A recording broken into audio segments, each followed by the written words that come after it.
Hello friends, मैं एक बार फिर हाजिर हूँ अपनी कहानी प्यार एक अनकहा एहसास के एक और एपिसोड के साथ। अब हमने आखिरी कहानी में सुना था कि कैसे मोहन डॉक्टर को वापस हॉस्पिटल में ले आता है और ये बात की खबर राधा को भी हो जाती है कि डॉक्टर को वापस अपॉइंट कर लिया गया है। साथ ही उसके इस अपॉइंटमेंट के पीछे मोहन का हाथ है। मोहन ये सब क्यों कर रहा है, उसकी वजह क्या है, राधा भी इससे अनजान है और राधा क्यों चाहती है कि वो डॉक्टर उसका इलाज आगे ना करे, उसकी भी एक वजह है। अब दोनों आपस में बहुत कुछ पूछना चाहते हैं, बहुत कुछ सवालों के जवाब एक दूसरे से मांगना चाहते हैं, लेकिन पता नहीं ये कौन सी मजबूरी है जो उन दोनों को आपस में इन सब बातों के लिए बात नहीं करने देती। खैर, मोहन माहौल को हल्का करने के लिए बहुत कुछ करने की कोशिश भी करता है और राधा भी उस बात को भुलाने की कोशिश करती है, लेकिन क्या इन सब चीज़ों का असर आगे उनके रिश्ते पर पड़ेगा? क्या होगा आगे? क्या वाकई में कुछ ऐसा है जो इन दोनों को मिलने नहीं देना चाहता? चलिए आइए सुनते हैं आगे की कहानी। अगले दिन मोहन सुबह आम दिनों की तरह अपने ऑफिस चला जाता है और बसंती आ जाती है। अब राधा चाची से कैसे मिले, सो उसने चाची को फ़ोन करके अपने घर पर ही बुला लिया ताकि वो उनको सारी बात बता सके और आगे क्या करना है ये उनके साथ प्लान कर सके। घर की घंटी बजती है और बसंती दरवाज़ा खोलने पहुंच जाती है। बसंती दरवाज़ा खोलते ही पूछती है, जी आप कौन हैं? चाची थोड़ा अकड़ कर बोलती है, मैं राधा की पड़ोस वाली चाची, उसको मिलने आई हूँ। बसंती भी अकड़ में बोलती है, अच्छा ठीक है, आप रुकिए ही, मैं पूछ कर आती हूँ। बसंती राधा के पास जाती है और बोलती है कि पड़ोस वाली कोई चाची आई है। राधा हामी भरते हुए उन्हें अंदर आने दो का इशारा करते हुए बोलती है कि मैंने ही बुलवाया था। इतने में चाची खुद ब खुद अंदर आ जाती है और राधा को गले लगाकर बोलती है, कैसी है मेरी बच्ची? राधा चाची को कसकर गले लगाते हुए कहती है, मैं ठीक हूँ चाची, आओ आप बैठो।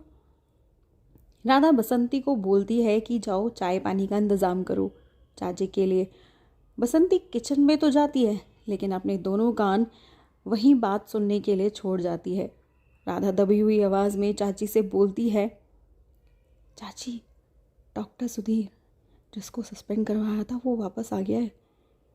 चाची भी एकदम चौंकते हुए बोलती है, कैसे और किस नामुराद ने किया ये सब? राधा एकदम से रोने लग जाती है और रोते हुए बोलती है, चाची मोहन ने किया ये सब। चाची फिर वही दबी आवाज़ में बोलती है, तुम इतने यकीन से कैसे कह सकती हो कि मोहन ने किया ये सब? राधा फिर वही रोते हुए बोलती है, चाची कल रात डॉक्टर सुधीर का फ़ोन आया था और मैंने पिक किया। उनको लगा कि शायद फ़ोन पे मोहन है और बिना कुछ सुने उन्होंने सारी बात बोल दी। लेकिन हैरानी इस बात की है कि ये मोहन ने इसके बारे में कुछ नहीं बोला, ना कोई सफाई दी। अब जल्दी कुछ करना होगा चाची, नहीं तो वो इस बच्चे को भी मार डालेंगे। चाची समझाते हुए बोलती है, राधा तुम चिंता मत करो, सब ठीक होगा और अगर तुम चाहो तो मैं मोहन से बात करती हूँ, वो ज़रूर समझेगा। राधा एकदम से गुस्से में आ जाती है और बोलती है, नहीं चाची मैंने बोला ना, कुछ नहीं बोलना, अब जो करूँगी मैं ही करूँगी। मुझे अब किसी पर भरोसा नहीं रह गया और अब तो मुझे लगता है कि कहीं अभी मोहन से ना मिल जाओ।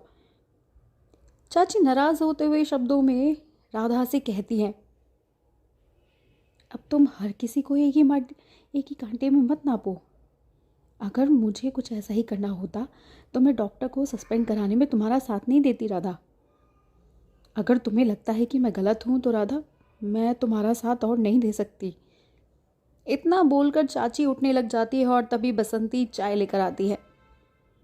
बसंती मंद मंद मुस्कुराते हुए बोलती है, भाभी चाय। चाची हंसकर बोलती है, नहीं बेटा, फिर कभी ज़रूर पीऊँगी आपके हाथ की चाय, थैंक यू। बसंती राधा से पूछती है फिर, भाभी अब इस चाय का क्या करूँ? राधा गुस्से में बोलती है, मेरे सर पे डाल दे सारी की सारी। बेचारी बसंती चुपचाप वहाँ से चली जाती है और बाहर निकलकर वो मोहन को फ़ोन करके सारी बातें बताती है। बसंती घबराई आवाज़ में मोहन को बोलती है, भाई जी, आपकी दुनिया बर्बाद होने वाली से, कुछ भी करके अब बचा लो अपने घर को। मोहन चौंक जाता है। क्या हुआ बसंती? सही सही सही बताओ, हुआ क्या है? पहेली मत बुझाओ। बसंती घबरा कर बोलती है, भाई जी, आज पड़ोस वाली चाची जी आई थी और भाभी किसी डॉक्टर सुधीर के वापस आने की बात बता रही थी और बोल रही थी कि अब कुछ करना पड़ेगा, नहीं तो उनका बच्चा फिर से मार डालेगा। जबकि चाची जी ने उनको बहुत समझाया, यहाँ तक कि आपसे बात करने की बात को भी बोला था, पर भाभी ने एक ना सुनी, उल्टा चाची को ही गुस्सा करने लग गई। तो चाची बिना कुछ खाए पिए घर से चली गई। अब भाई जी, आप ही कुछ कर सकते हो। मोहन घबराई हुई आवाज़ में बसंती को कहता है, बसंती, तुम एक काम करो, कहीं मत जाना, वहीं घर पर रहो और उसको पता मत लग देना कि तुम्हें और मुझे इस बात का पता है। बस राधा के पास ही रहना। मैं ऑफिस से निकल रहा हूँ और राधा को पता मत लग देना कि मैं घर आ रहा हूँ, ठीक है? बस तुम्हें उसे उलझा कर रखना है मेरे आने तक। बसंती भी बोलती है, ठीक है भाई जी, बस जल्दी आना, क्योंकि अब मुझे भी डर लगने लग गया कि भाभी कहीं मेरे पर गुस्सा ना निकाल दे सारा। मोहन बसंती को हिम्मत देते हुए कहता है, नहीं नहीं, ऐसा कुछ नहीं होगा, बस तुम राधा का ध्यान रखो, मैं आता हूँ। बसंती से बात करने के तुरंत बाद मोहन डॉक्टर सुधीर को फ़ोन करता है और निराशा वाली आवाज़ से बोलता है, डॉक्टर, लगता है अब टाइम आ गया उस बात के लिए जिसके लिए आप मुझे काफ़ी टाइम से भूलते रहे। लेकिन मैं सिर्फ अपने प्यार के भरोसे टालता रहा कि शायद प्यार से कुछ बदलाव आए, जो आया भी, लेकिन इन दिनों जो भी कुछ हुआ है, अब जो आगे कुछ हो सकता है, उसके लिए मैं राधा की ज़िंदगी और ख़तरे में नहीं डाल सकता। डॉक्टर, आप जैसा बोल रहे थे अब मैं वही करने को तैयार हूँ। डॉक्टर सुधीर भी मोहन को समझाते हुए कहते हैं, ठीक है मोहन, तुम घर पहुँचो, मैं भी वहीं आता हूँ, घबराओ मत, सब ठीक हो जाएगा, मैं देखता हूँ आकर, तुम बस राधा को देखो, चिंता मत करो। मोहन अपने ऑफिस से और डॉक्टर सुधीर अपने हॉस्पिटल से सीधे मोहन के घर के लिए निकलते हैं। डॉक्टर सुधीर के घर पे मोहन के घर पर पहले ही आ जाते हैं और राधा को देखकर कहते हैं, राधा कैसी हो तुम? डॉक्टर सुधीर को देखकर राधा अपना आपा खो देती है और गुस्से से लाल हो जाती है। ऐसा क्या है जो डॉक्टर सुधीर के पीछे बुरी तरह से पड़ी हुई थी राधा? क्या वो मोहन को भी अपना दुश्मन समझने लगी थी? और मोहन ने क्यों बसंती को 24 घंटे के लिए लगाया था? वो वाकई में मेड थी 24 घंटे की या कोई नर्स थी? क्या वजह थी इन सब के पीछे? इस उलझी हुई कहानी को सुनने के लिए हमारे साथ जुड़े रहिएगा इस कहानी के अंत तक। आइए अब सुनते हैं लेखक की कलम से प्यार। यकीन था जिंदगी में जिस पर, उसने तो वो भी तोड़ दिया।